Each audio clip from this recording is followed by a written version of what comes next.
Hello friends, welcome to BCG classes. So friends, such as you know, we are providing the complete solution for the Air Force. So friends, now we are going to start chapter number 9 of Lucent Physics, that is collision. So in this chapter we will discuss about collision, जिसे हम संघट कहते हैं, ठीक है, संघट या टक्कर।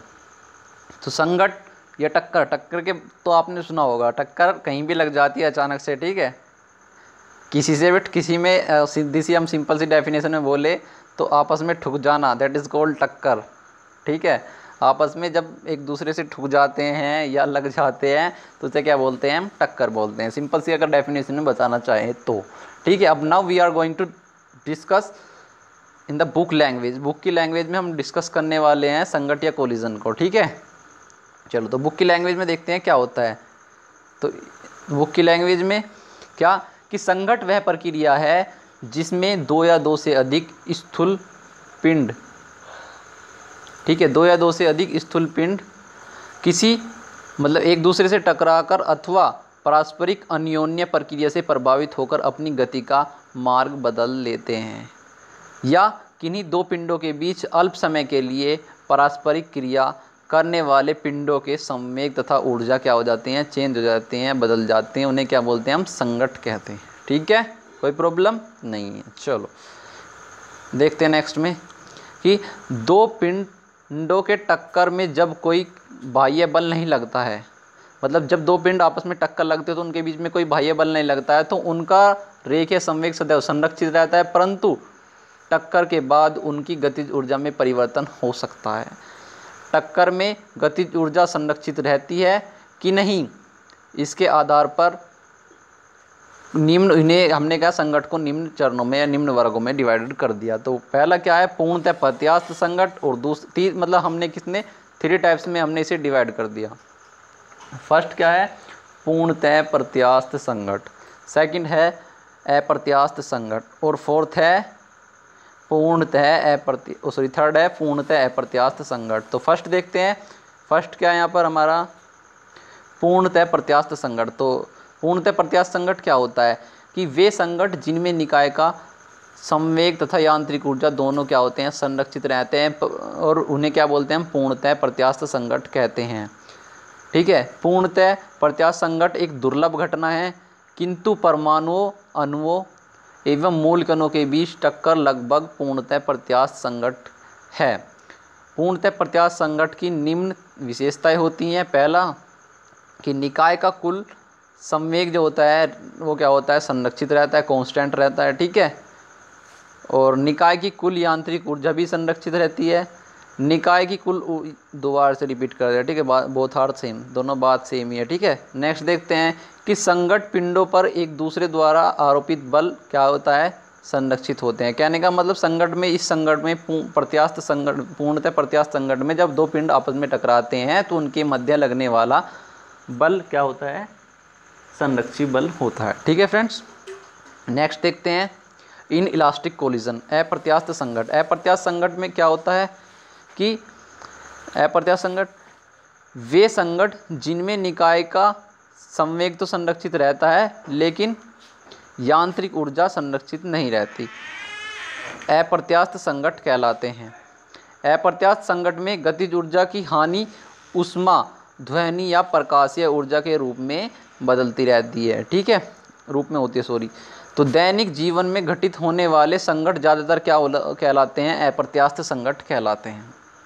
चलो next देखते हैं क्या, पूर्णतः अप्रत्यास्थ संघट। तो पूर्णतः अप्रत्यास्थ संघट कैसे होते हैं, पूर्णतः अप्रत्यास्थ संघट वे संघट जिनमें टकराने पर दोनों पिंड परस्पर जुड़ जाते हैं। कहने का मतलब जब दो पिंड आपस में टकराएंगे पूर्णतः अप्रत्यास्थ संघट में तो वे क्या होते हैं, एक साथ कंबाइन हो जाते हैं, ठीक है, आपस में जुड़ जाते हैं, तो उन्हें क्या बोलते हैं, हम पूर्णतः अप्रत्यास्थ संघट, ठीक है। तथा परस्पर जुड़ जाते हैं तथा दोनों के वेग से, मतलब दोनों एक ही समान वेग से गति करें तो उन्हें क्या बोलेंगे, पूर्णतः प्रत्यास्थ संघट कहते हैं। इसमें मतलब इस संघट में निकाय का संवेग तो संरक्षित रहता है लेकिन यांत्रिक ऊर्जा में हानि अधिकतम होती है, मैक्सिमम हानि होती रहती है यांत्रिक ऊर्जा में। उदाहरण के लिए बंदूक की गोली का रेत की थैली में घुसकर या लकड़ी के गुटके में फंसकर वहीं पर रह जाना, क्या कहलाता है? पूर्णतः प्रत्यास्थ संघट कहलाता है। पूर्णतः प्रत्यास्थ संघट की निम्न 3 विशेषताएं हैं, निम्न 4 विशेषताएं हैं। पहला फर्स्ट में देखते हैं हम यहाँ पर कि निकाय का कुल संवेग संरक्षित रहता है। बी, निकाय की कुल यांत्रिक कुल ऊर्जा क्या होती है? वो भी संरक्षित रहती है। निकाय की गतिज ऊर्जा यांत्रिक ऊर्जा में अधिकतम हानि होती है, और यानी यांत्रिक ऊर्जा संरक्षित नहीं रहती। तो निकाय की यांत्रिक ऊर्जा इसमें क्या नहीं रहती? संरक्षित नहीं होती। डी में देखते हैं यहाँ पर हम क्या कि संघट में पिंडों द्वारा एक दूसरे पर आरोपित बल संरक्षित नहीं होते। कहने का मतलब इस संघट में जब बल एक दूसरे पर लगते हैं तो वे संरक्षित नहीं होते। ठीक है, कोई दिक्कत नहीं होने वाली होगी। तो ठीक है, नेक्स्ट देखते हैं संघट का नाम और उनमें रेखीय संवेग, गतिज ऊर्जा और कुल ऊर्जा की क्या पोजीशन है। तो पूर्ण प्रत्यास्थ संघट में रेखीय संवेग क्या होता है? संरक्षित होता है। गतिज ऊर्जा भी संरक्षित होती है और कुल ऊर्जा भी संरक्षित होती है। ठीक है फ्रेंड्स, चलो देखते हैं नेक्स्ट अप्रत्यास्थ संघट। अप्रत्यास्थ संघट में क्या होता है? रेखीय संवेग संरक्षित रहता है, लेकिन गतिज ऊर्जा वहाँ पर क्या होती है? असंरक्षित, और कुल ऊर्जा क्या रहती है फ्रेंड्स? संरक्षित रहती है। कोई प्रॉब्लम नहीं होने वाली। तो नेक्स्ट देखते हैं पूर्णतः अप्रत्यास्थ संघट। पूर्णतः अप्रत्यास्थ संघट में क्या होता है कि रेखीय संवेग जो होता है वो संरक्षित रहता है, गतिज ऊर्जा भी संरक्षित रहती है, लेकिन क्या कुल ऊर्जा भी संरक्षित ही रहती है। बस एक क्या प्रॉब्लम क्या मतलब एक ही ऐसा है, आपको याद रखना, बस इसे याद रखना, और सब कुछ संरक्षित रहता है। कहने का मतलब अप्रत्यास्थ संघट में गतिज ऊर्जा असंरक्षित रहती है। कहने का मतलब बार बार चेंजेबल होती है, बदलती रहती है। ठीक है, चलो देखते हैं नेक्स्ट प्रत्यवस्थान गुणांक। प्रत्यवस्थान गुणांक में क्या होता है? प्रत्यवस्थान गुणांक क्या होता है? मान लिया कि 2 पिंड है, ठीक है, वो उनमें वो m1 m2 द्रव्यमान के हैं, v1 और v2 वेग से गतिमान है। तो इसका मतलब वे आपस में टकराएंगे। मतलब उसने बोला कि v1 और v2, कहने का मतलब कि 2 पिंड आपस में टकराने से पहले का वेग अपॉन दूसरे पिंड के टकराने के बाद का वेग जो होगा, उनका अनुपात क्या कहलाता है? प्रत्यवस्थापन गुणांक कहलाता है। प्रत्यवस्थापन गुणांक क्या होता है?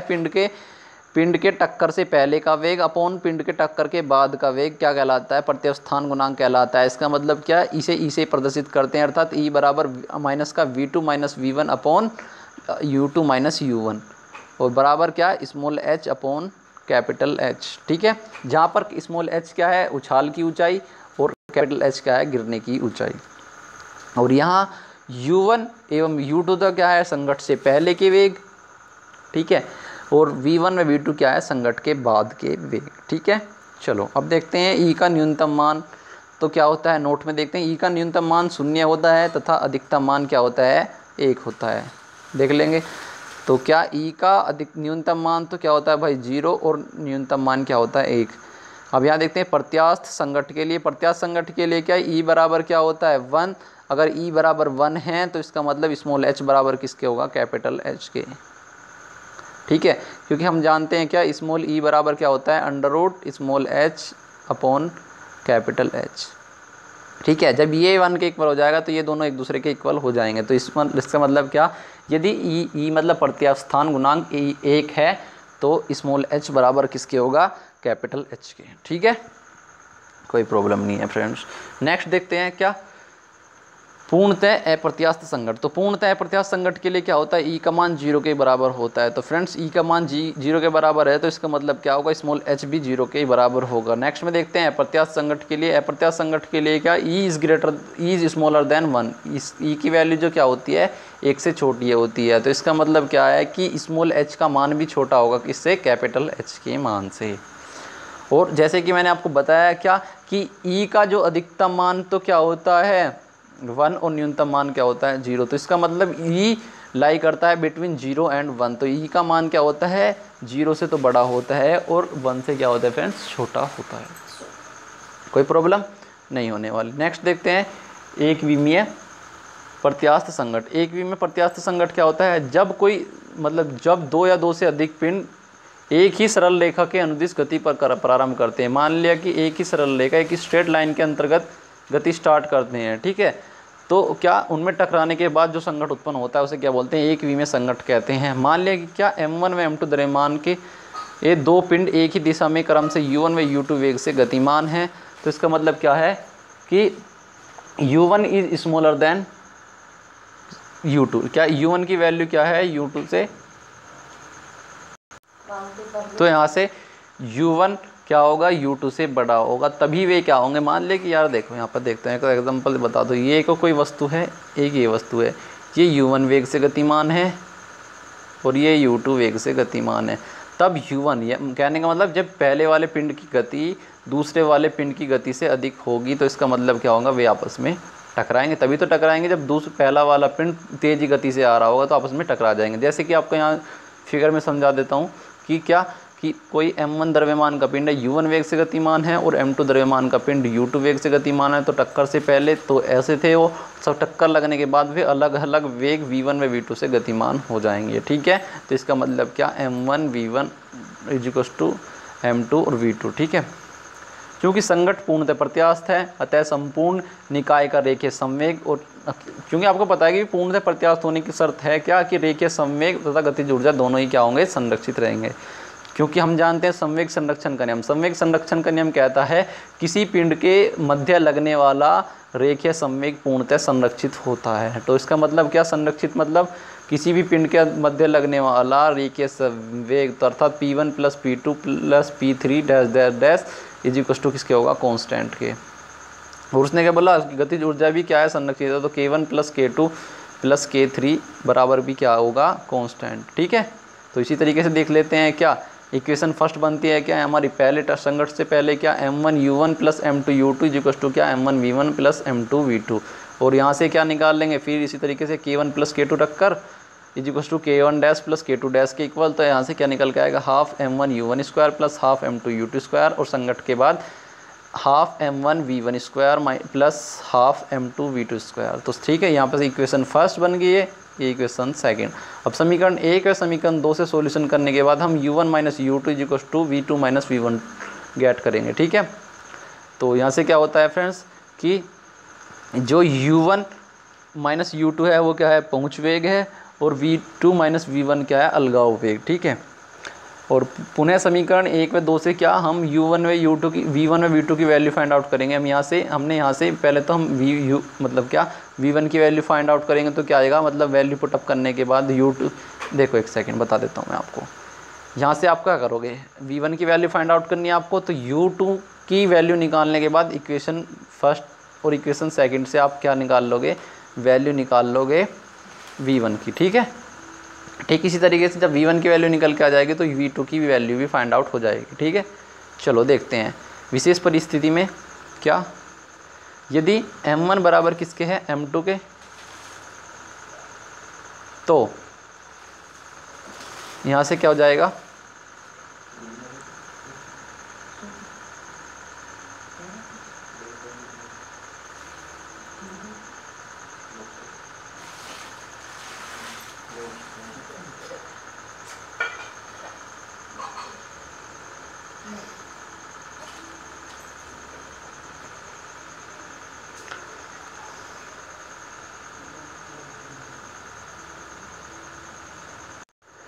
तो यहाँ से क्या हो जाएगा कि यदि m1 बराबर m2 है तो v1 बराबर क्या इसके हो जाएगा फ्रेंड्स, u2, और v2 बराबर क्या हो जाएगा, u1 के। ठीक है, इसी तरीके से आप यहाँ पर b में भी ऐसे करके देख लोगे और c में भी। क्यों, क्योंकि यहाँ से भी क्या हो गया, m1 बराबर m2 रखेंगे तो u2 बराबर 0 आएगा ऑटोमेटिकली, और v1 बराबर भी 0 होगा। अगर v1 बराबर 0 होता है तो क्या होगा, यहाँ से v2 बराबर किसके होगा, u1 के।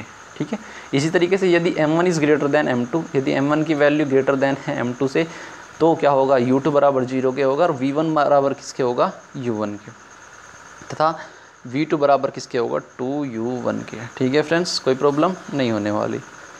चलो नेक्स्ट यहाँ पर देखते हैं द्विविमीय पूर्णतः प्रत्यास्थ संघट। तो द्विविमीय पूर्णतः प्रत्यास्थ संघट में क्या होता है कि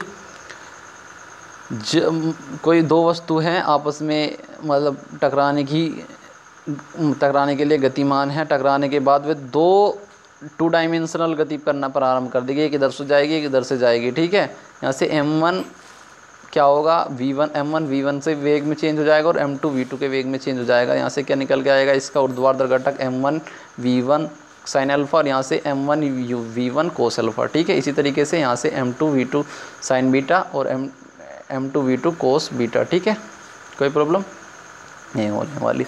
तो क्या एक्स अक्ष के परितः संवेग क्या रहता है, संरक्षित रहता है। एक्स अक्ष के परितः संवेग संरक्षित रहता है। अतः यहाँ से क्या होगा कि m1 u1 plus m2 u2 बराबर क्या होगा, m1 v1 cos alpha plus m2 v2 cos beta. और y अक्ष के परितः भी संवेग, क्योंकि y अक्ष के परितः भी संवेग संरक्षित रहता है। अतः क्या होगा यहाँ से स्पष्ट कि जीरो, मतलब यहाँ पे संवेग संरक्षित है तो इसका मतलब संवेग जीरो हो जाएगा। y अक्ष के परितः है तो m1 v1 sine alpha plus m2 v2 sine alpha. तो यहाँ से क्या गतिज ऊर्जा भी संरक्षित रहेगी। अतः क्या होगा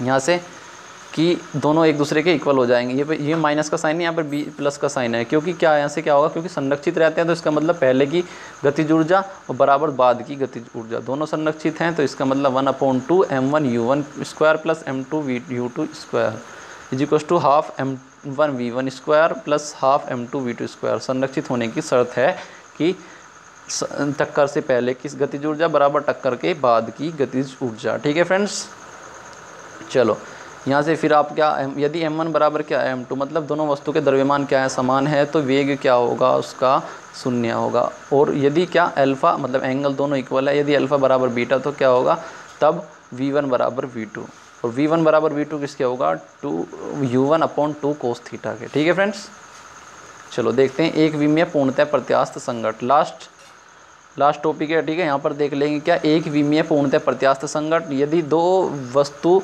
रेखीय, मतलब रेखीय दिशा में गतिमान है, क्या m1 m2 द्रव्यमान की दो वस्तु u1 व u2 वेग से गतिमान है। ठीक है, तो क्या होगा यहाँ से टक्कर लगने के बाद वे क्या हो जाएंगे, चिपक जाएंगे। ठीक है भाई, क्योंकि पूर्णतः प्रत्यास्थ संघट में मैंने बताया कि क्या, जब कोई वस्तु या दो वस्तु आपस में टकराने के बाद क्या होती है, आपस में चिपक जाती हैं या जुड़ जाती हैं, तो वे क्या, वह घटना क्या कहलाती है, पूर्णतः प्रत्यास्थ संघट। ठीक है, तो देख लेंगे, क्योंकि पूर्णतः यहाँ पर देखेंगे, क्योंकि पूर्णतः प्रत्यास्थ संघट टक्कर में निकाय का संवेग क्या होता है, संरक्षित होता है। इसका मतलब क्या होगा, m1 u1 plus m2 u2 बराबर m1 plus m2 is equal to m1 plus m2 into v, क्योंकि हमने बताया कि टक्कर के बाद वे जुड़ेंगे और जुड़ने के बाद क्या समान गति से मतलब चलना प्रारंभ कर देंगे, तो वेग क्या होगा, समान हो जाएगा। तो वेग क्या होगा v, तो यहाँ से वेग v की वैल्यू निकालने के बाद क्या निकल आएगा, m1 u1 plus m2 u2 upon m1 plus m2। ठीक है, तो संघट के पूर्व निकाय की गतिज ऊर्जा उस संघट से पहले की गतिज ऊर्जा क्या थी, E बराबर 1/2 m1 u1 square plus m2 u2 square. ठीक है, चलो, और तो संघट के बाद, क्योंकि संघट के बाद वेग समान हो जाएगा, तो इसका मतलब यहाँ पर हमें वेग समान रख लेना है यहाँ पर। तो यहाँ से क्या निकल के आएगा, E2 बराबर 1/2 half m1 plus m2 into v square. अतः संघट में गतिज ऊर्जा की हानि क्या निकाल लेंगे, E1 माइनस E2।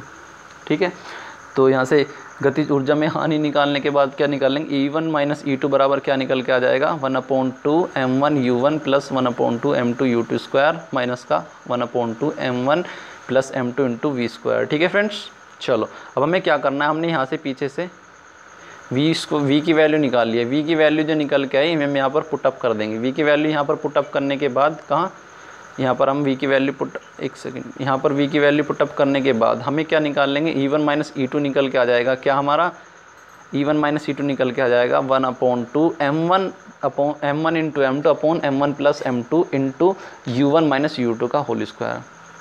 तो फ्रेंड्स एट लास्ट हम अंत में देखते हैं क्या, कि चूँकि E1 माइनस E2 क्या है, क्योंकि E1 minus E2 delta k का मान धनात्मक प्राप्त होता है। अतः क्या इस यहाँ से स्पष्ट होता है कि अप्रत्यास्थ संघट में सदैव ऊर्जा की हानि होती है। यह ऊर्जा क्या होती है, ऊष्मा ध्वनि में आदि में बदल जाती है। तो फ्रेंड्स कंप्लीट चैप्टर हो चुका है हमारा। अब अभी तक आपको कुछ प्रॉब्लम आई है, कंप्लीट ल्यूसेंट फिजिक्स सॉल्यूशन कराऊंगा। फ्रेंड्स आपसे बहुत ज़्यादा रिक्वेस्ट है, प्लीज़ वीडियो को ज़्यादा से ज़्यादा शेयर कर दो और सब्सक्राइबर इंक्रीज़ कराने के लिए लग जाओ। ठीक है, तब मेरे सब्सक्राइबर इंक्रीज़ होंगे तभी कुछ फ़ायदा होगा। ठीक है friends, so friends thanks for watching and at last I will say you bye, take care।